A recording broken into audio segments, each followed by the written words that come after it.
ఇంత దూరం ముహూర్తం చూసి ఎన్ని ఏర్పాట్లు చేసినామో కార్యమే జరగలేదు. ఎందుకు జరగలేదు? ఇదిగో ఈ మత్తు మందు కల్పించుండాది. వాడు పండుకుని నిద్రపోయుండాడు. కార్యం ఆపడానికి అక్కయ్య పనిచేస్తుంటుందా? ఇప్పుడు ఏదో ఒకటి చేయాలి.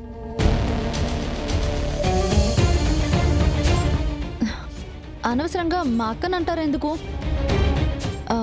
ఆ మత్తు మందు తీసుకొచ్చింది నేనే.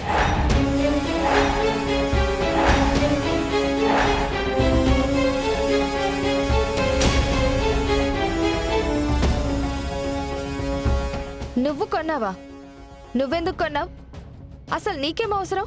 నీకు చెప్పాలా ఏం అవసరమో? నేనే కొన్నానని చెప్తున్నాను కదా. అదే ఎందుకు కొన్నావు అంటున్నాను. మీ అక్కకి బావకి కార్యం జరగడం ఇష్టం లేకే నువ్వు కల్పించావా? మీ ఇష్టానికి మీరు మాట్లాడొద్దు. నేను ఇంతకు ముందే చెప్పాను, నోరుంది కదా అని మాట్లాడారంటే తర్వాత నేను మాట్లాడే పద్ధతి వేరేలా ఉంటుంది. వాళ్ళు అడిగిన దాంట్లో తప్పే ఉండాది. ఇంట్లో కార్యం పెట్టుకుని ఆ మత్తు మందు నీకు తీసుకురావాల్సిన అవసరం ఏమొచ్చుండాది? ఎందుకు తెచ్చినట్టు? చిరుగాడికి కల్పిద్దామని తెచ్చినావా ఏంది? కాస్త నన్ను చెప్పనిస్తారా? రాత్రిపూట నాకు సరిగ్గా నిద్ర పట్టడం లేదు. 2-3 అయ్యేదాకా మేలుకునే ఉంటున్నాను. డాక్టర్ గారిని అడిగితే ఇదిగో 2 టాబ్లెట్స్ తీసుకుంటే నిద్ర పడుతుందని చెప్పారు. అందుకే తెచ్చుకున్నాను. మరి వాళ్ళు నిన్న దుర్గే షాప్కి వచ్చిందని చెప్పారు.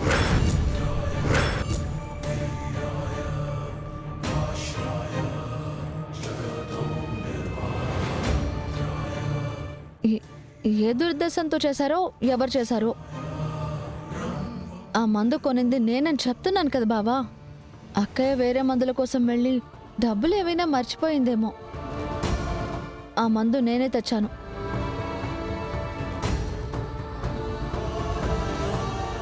ఆహా, నువ్వే తీసుకొచ్చావు. మరి ఒక్క రోజులోనే సీసా టాబ్లెట్స్ నువ్వే వేసేసుకున్నావా?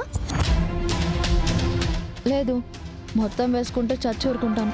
మరి సీసాలో ఉన్న టాబ్లెట్స్ ఏమైనట్టు? 2 టాబ్లెట్స్ వేసుకున్నావు, మిగిలినవి ఉండాలి కదా. ఏం గమ్మునుండావు? చెప్పు. మొత్తం నువ్వే వేసుకున్నావా? లేదు అంటే ఇంట్లో ఎవరికైనా కల్పించినావా?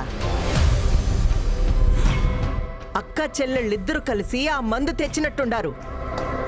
మొత్తానికి ఇద్దరు కలిసి ఇంట్లో ఏమో చేసుండారు.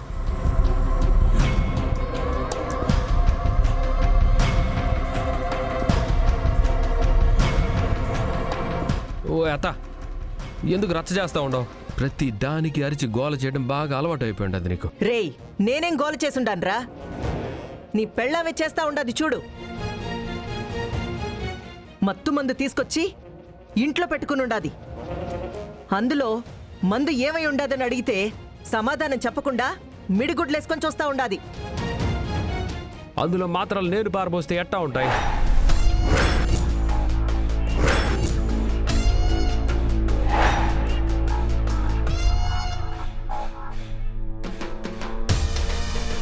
నువ్వెందుకురా పారేశావు? అవునత్త, కొత్త ఇల్లు కదా, నిద్ర పట్టకుండా ఉండదని మత్తు మాత్రలు తెచ్చుకొని మింగుతూ ఉండదు.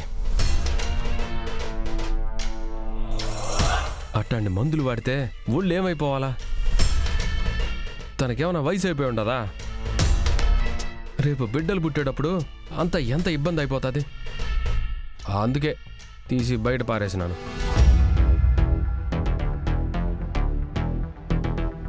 అవి పారేసినాననే నా మీద కూర్చొని ఉండదు.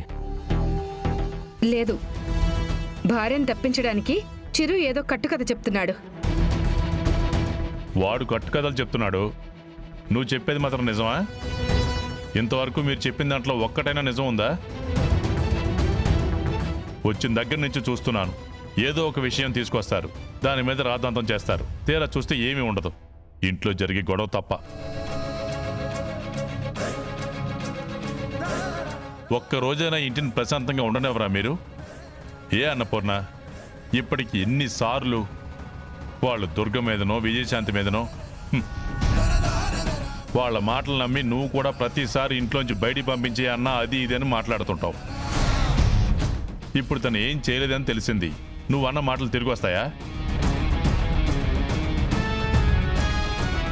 మీ ఇద్దరిని చంపి ఉప్పు పాత్ర వేయాలి మే.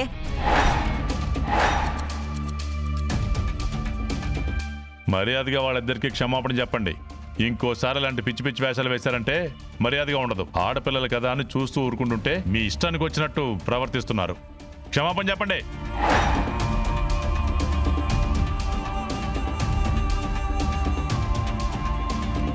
Sorry Durga, sorry Vijayashanti.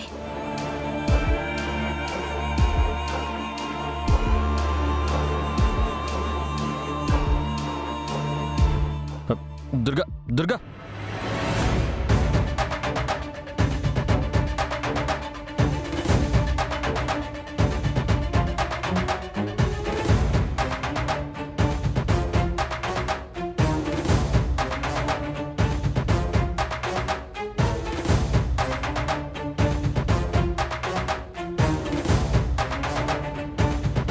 నిజంగా ఇది అక్క పని అయి ఉంటుంది. కార్యం జరగకుండా ఆపడానికి తనే మత్తుమందు తెచ్చుంటుంది. ఈ విషయం బయటకు తెలిస్తే తన కాపురం కూలిపోతుందన్న విషయం తనకు అర్థం కావట్లేదు. ఎలాగోలా అక్క మనసు మార్చాలి, బావకి దగ్గర ఎలా చూడాలి.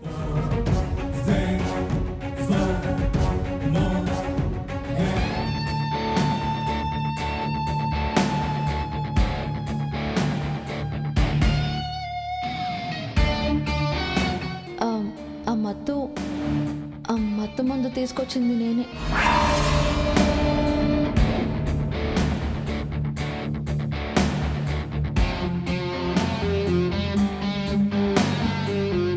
దుర్గా, నిజం చెప్పు, మత్తు మందు నువ్వే తీసుకొచ్చావా?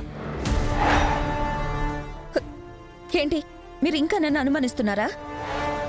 వాళ్ళు నా మీద ఎన్ని కుట్రలు పన్నుతున్నారో, నన్ను ఇంట్లో నుంచి పంపించడానికి ఎంతలా ప్రయత్నిస్తున్నారో మీకు తెలుసు.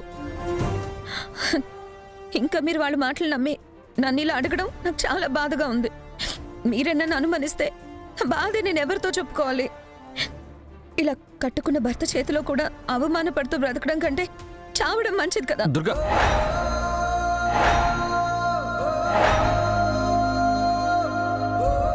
ఏంటి దుర్గా ఇప్పుడు అంత మాట నేనేమన్నానని?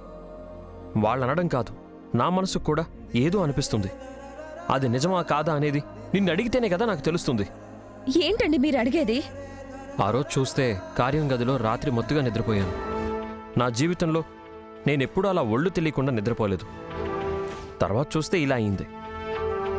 అది ఇది అనుకోకుండా జరిగిందా, లేదంటే మనసులో నా మీద కోపం పెట్టుకొని నువ్విలా ఏమన్నా చేస్తున్నావా అనేది అర్థం కాక ఏ విషయం తెలుసుకుందామని నిన్నే అడుగుతున్నాను. లేదు, మీ మనసులో నా మీద అనుమానం లేకపోతే ఇలా మళ్ళీ మళ్ళీ అడగరు. అయినా అలాంటి పనులు చేయాల్సిన అవసరం నాకేంటండి?